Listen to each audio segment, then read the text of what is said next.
nó trồng nó chỉ cú tụt tí thế cú em một lại rau phun chè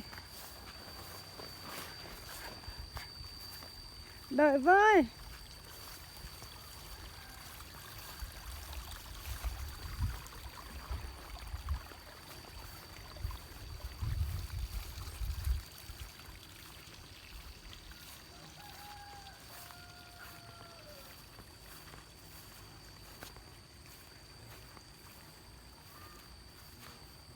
đây là ruộng nhà ai á?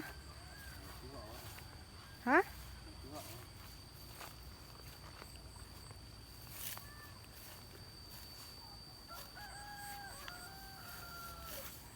Nó này. Cái tên này rau nó trong một phun chè.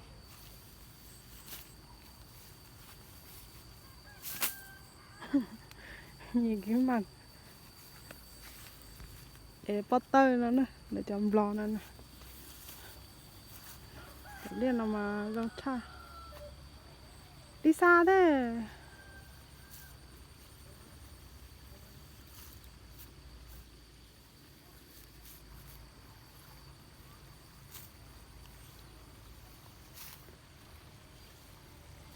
Nó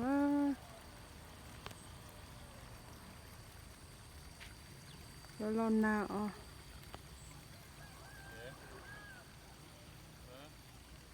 xuống đây đã rơi thì sao?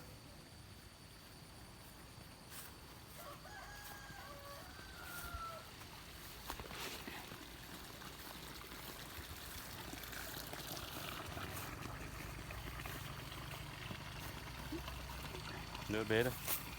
Thôi đi cắt đi.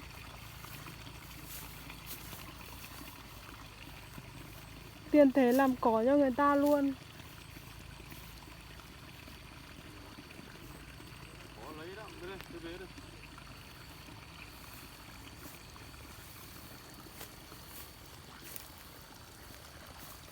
Bé cho chồng, đứng đây đi. Khó làm lắm.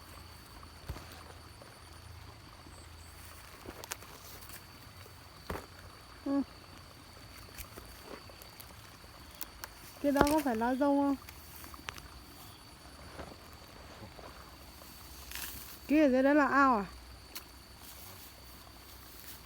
Ao mà nhìn nó giống kiểu bỏ hoang ấy.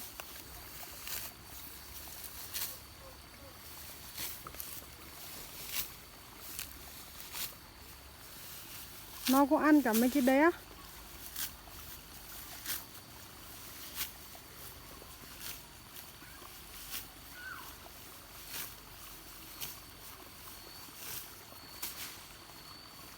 Cẩn thận rơi nhá.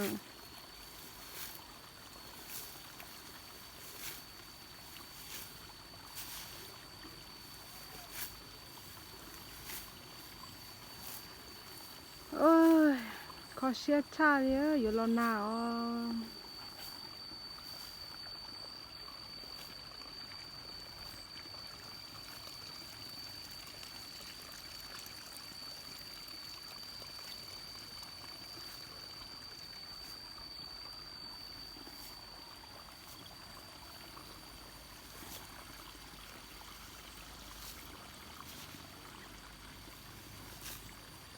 Được chưa?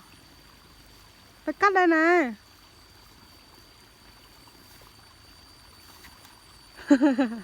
Rơi, đã bỏ rơi rồi.